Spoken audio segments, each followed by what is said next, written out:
In this video, I'm going to walk through my 3-step process for correcting poor performance on your team before it gets out of control. Step 1 is do a self-audit, because if you're a leader, there is a good chance that a performance problem on your team is actually your fault.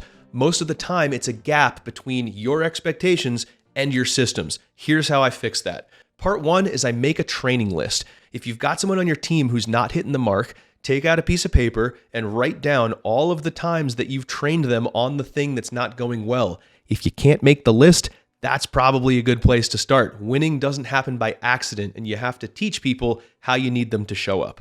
Part 2 is the SOP audit, right? Pull up all of the standard operating procedures that guide the process that's not working and check them for 3 key elements. Number 1, do they exist, right? Like they've got to actually be written down somewhere so the team member can use them. Number 2, are they accurate? And number 3, are they actually up to date and current with the way that we do things, right? All of those things need to be true for you to be a process-driven organization and for your team members to win. Part 3 is what I call a tolerance assessment. This is just a reflection exercise. You want to sit down and reflect, like, how many times as a leader have I already let this thing slide? Because remember, what you tolerate, you endorse. So stop letting things slide, because you're robbing your team member of a chance to do better, and you're robbing yourself of the chance to actually train them to level up their game. Speaking of expectations, here's what I expect out of you. Like this video, subscribe to my channel, and subscribe to my newsletter. It's the first link in the comments. That way I get to keep my video guy employed. Step 2 is reestablish expectations. Look, when your computer stops working, the first thing you do is turn it off and turn it back on again. Sometimes you got to do the same thing with your expectations or the way that you're working with your team member. So the goal of this step is to mentally Control-Alt-Delete, just start over from square one, setting expectations with the team member that you're coaching. Here's how you do it. Pull up all the SOPs, pull up the processes, pull up the work product, right? We call this inspecting what you expect, live on a call with your team member, and just reestablish with them exactly how it should work. The key to doing this well is that you should be doing just as much listening as you are talking, because there might be some great reasons that your expectations aren't being met. Like, here's a couple ideas. Maybe the team member needs something that they don't have in order to do the job right.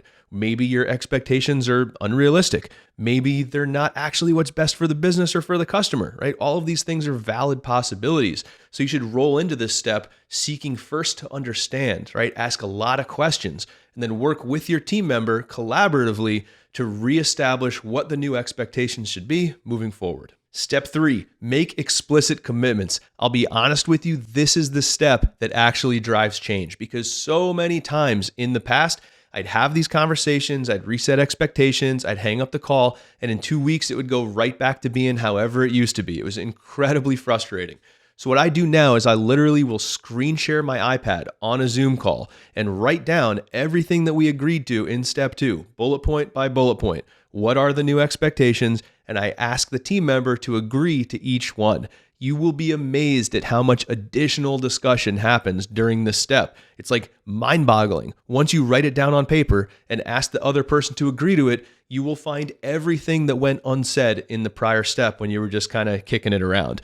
The pro tip on this, take the iPad drawing, screenshot it, and send it to them via an email afterwards so they have it. It's important to nail the vibe. Like, what you're going for is still collaborative, but also, I really need you to do this, and it's important, right? So you got to shoot the gap. By approaching it this way, you can uncover the system problems while also communicating to your team member with crystal clarity exactly what you need them to do and how you guys have agreed that it's going to get done.